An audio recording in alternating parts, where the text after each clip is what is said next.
Bonjour à tous, bienvenue sur Mathessa, ma chaîne de maths pour dédramatiser. Au programme aujourd'hui une leçon très technique pour les élèves du supérieur, primitive et décomposition en éléments simples. Je vous insère comme d'habitude le lien vers la playlist de Mathessa qui regroupe toutes les vidéos du supérieur afin que vous puissiez vous entraîner. Je vous rappelle également que depuis la rentrée 2023, vous avez sur www.mathessa.fr tous les documents support pour une année sereine et réussie. On a donc aujourd'hui la donnée de deux fonctions, une fonction f et une fonction g, dont on aimerait bien trouver une primitive.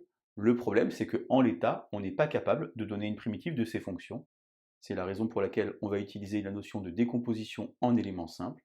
Je vous insère également le lien vers la vidéo qui traite de cette technique, si vous voulez vous entraîner. Je vous propose donc, comme d'habitude, si vous vous sentez suffisamment à l'aise, de mettre la vidéo en pause, tenter de trouver une primitive pour chacune de ces deux fonctions, et on se retrouve évidemment juste après pour la correction et naturellement les explications. Allez, un brouillon à crayon, et c'est parti. Alors on a donc ici une fonction évidemment qui n'est donc pas définie sur grand R, mais sur grand R privé de moins 1, 1, puisqu'ici on a deux racines qui sont 1 et moins 1. En l'état, on ne peut pas trouver de primitive, car ce n'est pas quelque chose de la forme U' sur U. On va donc utiliser la décomposition en éléments simples, après avoir scindé le dénominateur en deux facteurs.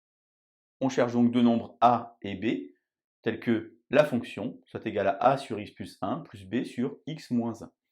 En classe de terminale spécialité, on utiliserait par exemple la technique de identification. Identification, qu'est-ce que ça veut dire? Eh bien, on mettrait au même dénominateur ici, et on identifierait à gauche et à droite pour avoir deux petites équations en A et en B. On va utiliser nous quelque chose de bien plus intelligent, vous allez voir, c'est incroyable. Je vais donc multiplier toute ma ligne par x plus 1. Il va donc me rester ici 1 sur x moins 1, ici A, et ici B facteur de x plus 1 sur x moins 1. Lorsque je remplace par moins 1, le facteur ici va faire 0. Ici, je vais avoir A. Et lorsque je remplace par moins 1, eh bien, je vais avoir 1 sur moins 1, puisque ceci a disparu par multiplication. Et j'obtiens directement A égale moins 1 demi. J'ai envie de dire, j'obtiens directement A égale moins 1 demi sans aucun effort. Je recommence, je multiplie alors par x moins 1, donc là j'ai B. Là, je vais avoir 0 lorsque je vais remplacer par 1. Et ici, je vais avoir 1 sur 1 plus 1. Et B égale 1 demi. J'ai donc ici ma décomposition en éléments simples. Je peux par exemple factoriser par 1 demi, j'obtiens moins 1 sur x plus 1 plus 1 sur x moins 1. Lorsque j'ai fait ça maintenant, je vais pouvoir utiliser la formule U' sur U, primitive d'une fonction composée. Je vous insère évidemment le lien vers la vidéo si vous voulez vous entraîner. Alors ici, je vais avoir le 1 demi en facteur, c'est une constante multiplicative. Attention à ne pas vous faire avoir, moins ln de valeur absolue de x plus 1 plus ln de valeur absolue de x moins 1. On pourrait, si on le souhaite, travailler le logarithme. Je vous insère également le lien vers la playlist de terminale spécialité, car ici on a ln de quelque chose moins ln de quelque chose. Le 1 demi me permet de faire entrer une racine carrée, et je pourrais par exemple dire qu'une primitive ici grand F s'écrirait ln de racine carrée de x moins 1 sur x plus 1. Attention, si on fait ça, le domaine ici ne serait plus tout à fait le même, il faudrait sinon conserver des valeurs absolues. Exercice 2 maintenant, déterminer une primitive de cette fonction qui est également définie sur R privé de moins 1, 1. Alors x sur x4 moins 1, pour trouver une primitive de la forme U' sur U, il faudrait que j'ai 4x³ au numérateur, que je n'ai pas. Je vais donc d'abord scinder le dénominateur. X puissance 4 moins 1, ça fait x carré plus 1 facteur de x carré moins 1. X carré moins 1, ça a été fait tout à l'heure. J'ai donc ici quelque chose de la forme x moins 1, x plus 1, x carré plus 1. J'ai donc ici un élément de première espèce, et ici deuxième espèce, puisque j'ai x carré plus 1. Et donc au numérateur, j'ai quelque chose de la forme cx plus d. Je dois donc trouver a, b, c, d. Comme tout à l'heure, pour trouver le a, je multiplie par x moins 1. Donc ici, en remplaçant par 1, j'aurai 0, 0. Ici, j'aurai a. Et lorsque je remplace ici par 1, eh bien j'ai 1 au numérateur, 1 plus 1, 2, 1 au carré plus 1, 2, 1 sur 2 fois 2, en d'autres termes, a égale 1 quart. Je multiplie alors maintenant par x plus 1 pour faire disparaître ceci, et je vais remplacer par moins 1. Donc j'aurai mon b, 0 ici, 0 là-bas, moins 1 au numérateur, moins 1, moins 2, moins 1 au carré plus 1, 2. J'ai donc moins 1 sur moins 2 fois 2. J'ai donc directement b égale 1 quart également. Maintenant, puisqu'ici j'ai un petit x, eh bien c'est malin par exemple de remplacer par 0, comme ça sur la partie gauche j'aurai 0. Ensuite ici, j'ai a sur 0 moins 1, en d'autres termes, moins a, c'est-à-dire moins un quart. Ici, j'ai b sur 1, plus un quart. Et ici, lorsque je vais remplacer par 0, eh bien, je vais avoir d au numérateur et 1. Et j'obtiens une petite équation qui me dit d égale 0. Pour pouvoir trouver la valeur de c, eh bien, je vais utiliser une autre technique. Je vais multiplier toute ma ligne par x et faire tendre x vers l'infini. Ainsi, j'aurai ici x carré sur quelque chose de puissance 4. Par passage à la limite, ça va tendre vers 0.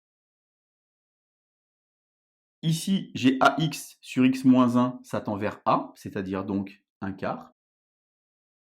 Ici, j'ai bx sur x plus 1, ça tend vers b, c'est-à-dire un quart. Et ici, j'ai cx carré plus dx sur x carré plus 1. Par passage à la limite, ça tend vers c.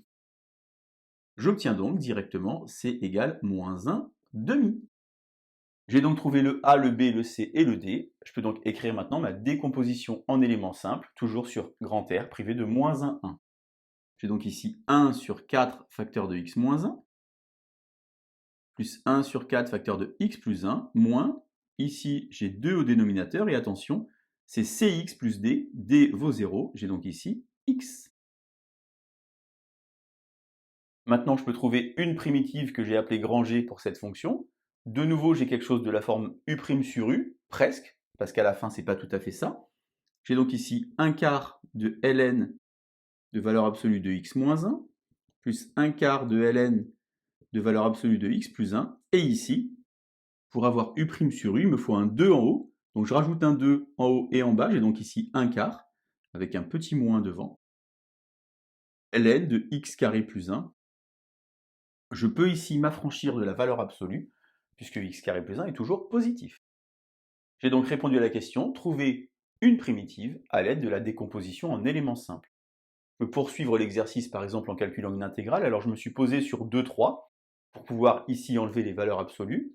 Je vais donc avoir ici un quart, un quart, un quart, je peux donc mettre un quart en facteur par exemple. Un quart facteur de ln de x moins 1, plus ln de x plus 1, moins ln de x carré plus 1. Lorsque je calcule ici une intégrale, attention à ne pas oublier la parenthèse, lorsque je calcule ici une intégrale, disais-je, eh bien il faut remplacer par la valeur du haut moins la valeur du bas. Je mets donc mon petit 1 quart devant, et je remplace. Ici, 3 moins 1, ça fait 2.